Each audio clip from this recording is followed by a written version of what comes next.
Welcome to Kavitha recipe Tamil. இன்னைக்கு பார்க்க போகிற ரெசிபி ரொம்ப சுவையான, ரொம்ப அருமையான செட்டிநாட்டு கோழி மிளகு வறுவல் தான் செய்ய போகிறோம். இந்த மாதிரி ஒரு முறை செஞ்சு பாருங்கள், ரொம்ப நல்லாயிருக்கும். ரச சாதம், சாம்பார் சாதம், தயிர் சாதம் எல்லாத்துக்கும் இந்த ஒரு வறுவலே போதும், ரொம்ப நல்லாயிருக்கும். இது எப்படி செய்யலாங்கிறத வாங்க பார்க்கலாம். ஃபஸ்ட்டு இந்த ரெசிபி செய்ய தேவையான பொருள், ஒரு 3/4 கிலோ சிக்கன் இந்த மாதிரி எடுத்து நல்லா கழுவி சுத்தம் பண்ணி எடுத்து வச்சுருக்கேன், தண்ணியே இல்லாமல். சாம்பார் வெங்காயம், சின்ன வெங்காயம் வந்து ஒரு கைப்பிடி உரித்து ஒரு குறப்பாக அரைச்சி எடுத்து வச்சுருக்கேன். ஒரு சுற்றி மிக்ஸி ஜாரில் எடுத்து வச்சுருக்கேன். இல்லைன்னா நீங்கள் 2ஆக கட் பண்ணி கூட எடுத்துக்கோங்க. தக்காளி, நாட்டு தக்காளி ஒரு பெரிய தக்காளி எடுத்து வச்சுருக்கேன். அதிகமாக சேர்த்துடக்கூடாது, புளிப்பாயிரும். அதனால் ஒரு தக்காளி, சின்னதாக இருந்தால் 2 தக்காளி எடுத்துக்கோங்க. இஞ்சி பூண்டும் இஞ்சியும் சம அளவு எடுத்து ஒரு பேஸ்ட்டாக அரைச்சி எடுத்து வச்சுருக்கேன். மிளகு வந்து ஒரு பவுட்ரு பண்ணி எடுத்து வச்சுருக்கேன். இதை வச்சு தான் செய்ய போகிறோம். எப்படி செய்கிறாங்கிறத வாங்க பார்க்கலாம். நீங்கள் இந்த வீடியோ பார்க்குறதுக்கு முன்னாடி லைக் பண்ணி ஷேர் பண்ணுங்கள். மறக்காமல் சப்ஸ்கிரைப் பண்ணிடுங்க, கூடவே ஹைப் பண்ணிடுங்க. இப்போ ஸ்டவ்வை பற்ற வச்சு ஒரு பேன் எடுத்துக்கோங்க. இதில் பட்டை, கிராம்பு, ஏலக்காய், கசகசா, பட்டை, நான் சுருள் பட்டை தான் சேர்த்துக்க போகிறேன். இதெல்லாம் எடுத்து வச்சுருக்கேன். இதை ஒன்றா சேர்க்கலாம். அதுக்கு முன்னாடி எண்ணெய் சேர்த்துக்கலாம். எண்ணெய் வந்து நான் ஒரு குழிக்கரண்டி எண்ணெய் சேர்த்துக்குவேன். நான் 2 குழிக்கரண்டி எண்ணெய் சேர்த்துக்க போகிறேன். எண்ணெய் நல்லா சூடாயிருச்சு. இதில் 2-3 பட்டை எடுத்து சேர்த்துக்கிறேன். சுருள் பட்டை தான். இது வந்து அவ்வளோவா வாசனை இருக்காது, அதனால் கொஞ்சம் 2-3 சேர்த்துருக்கேன். சாதி பத்திரி, கல்பாசி, பிரிஞ்சலை, ஏலக்காய், கிராம்பு, கசகசா இதெல்லாம் சேர்த்துக்கோங்க. அந்த மாதிரி அன்னாசிப்பூ, கிராம்பு வந்து கடைசியாக சேர்த்துக்கோங்க. அது வந்து எண்ணெயில் போடுறப்ப வெடிக்கும், அதனால் நீங்கள் கடைசியாக கூட சேர்த்துக்கோங்க. இது எண்ணெயில் நல்லா பொரிச்சதுக்கு முன்னாடி இது கூட வெங்காயம், சின்ன வெங்காயம் இல்லைன்னா பெரிய வெங்காயம் கூட எடுத்து இந்த மாதிரி ஒரு சுற்றி எடுத்துக்கோங்க. இந்த மாதிரி செய்கிறப்போ ரொம்ப நல்லாயிருக்கும். இதை எண்ணெயிலே போட்டு நல்லா அந்த வெங்காயத்தை நல்லா வதக்கி விடுங்க. எண்ணெய் வந்து நல்லா சூடானதுக்கு முன்னாடி தான் எல்லாத்தையும் ஒன்றா சேர்க்கணும்.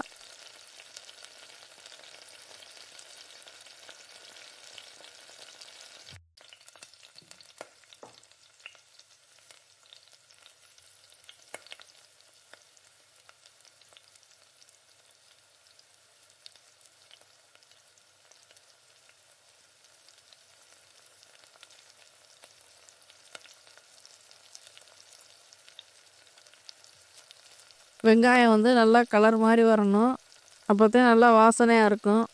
இப்போ இது கூட இஞ்சி பூண்டு பேஸ்ட்டு இதையும் சேர்த்து நல்லா பச்சை வாசனை போகிற அளவுக்கு நல்லா எண்ணெயிலே நல்லா வதக்கி விடுங்க.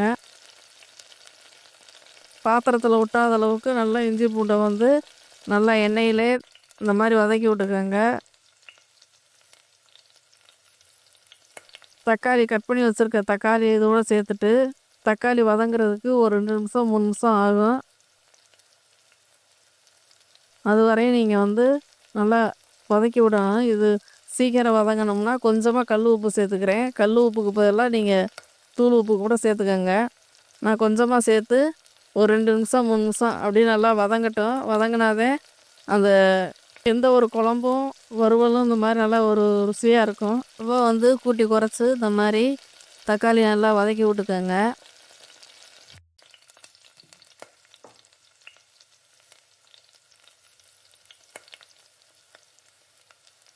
இப்போ நல்லா வதங்கிருச்சு. இப்போ கழுவி வச்சுருக்க சிக்கன் இது கூட சேர்த்து நல்லா அந்த எண்ணெயிலே போட்டு நல்லா பரட்டிடுங்க.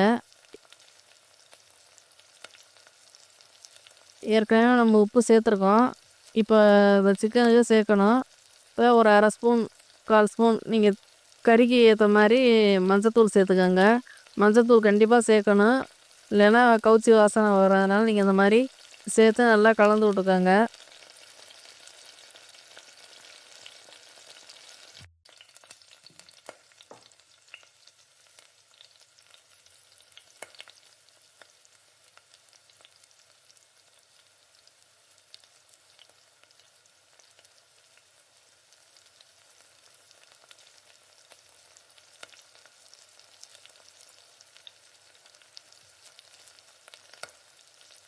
நான் தண்ணி எதுவுமே சேர்க்கலை, சிக்கனில் உள்ள தண்ணி தான். நல்லா கலந்து விட்டுட்டு கொஞ்சமாக உப்பு சேர்த்து, மஞ்சத்தூளும் உப்பும்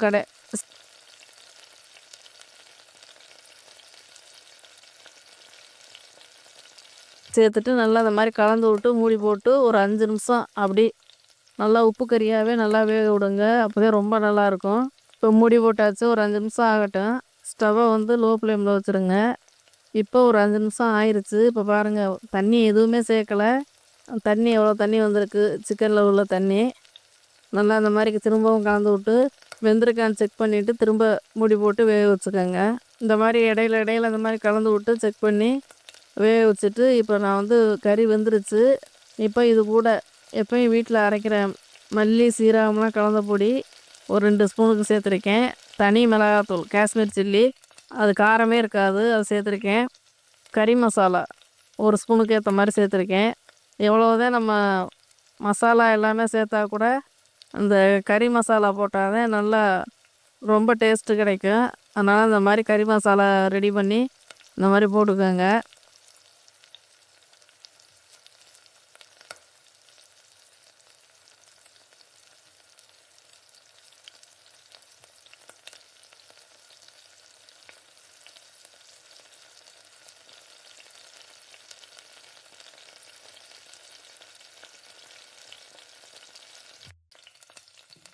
கொஞ்சமாக தண்ணி ஊற்றி மசாலா எல்லாம் சேர்ந்து நல்லா சிக்கனில் வந்து நல்லா எல்லாமே கலந்து நல்லா வேகணும். அதனால் கொஞ்சமாக தண்ணி ஊற்றிட்டு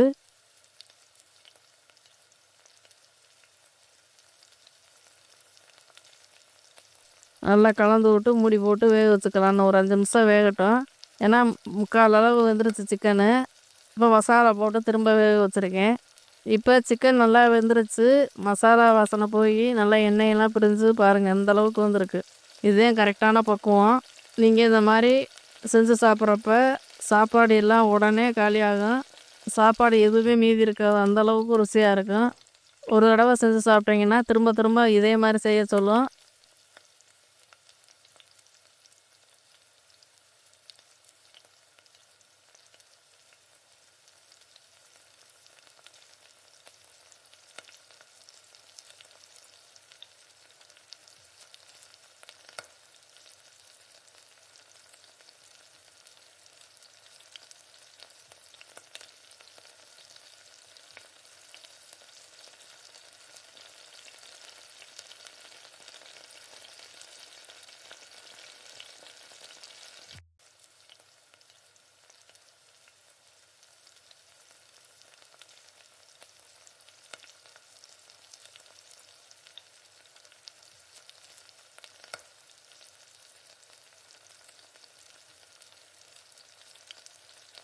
ரொம்ப நல்லாயிருக்கும். இந்த வீடியோ பிடிச்சிருந்தா லைக் பண்ணி ஷேர் பண்ணுங்கள். மறக்காமல் சப்ஸ்கிரைப் பண்ணிடுங்க. கூடவே ஹைப் பண்ணிடுங்க.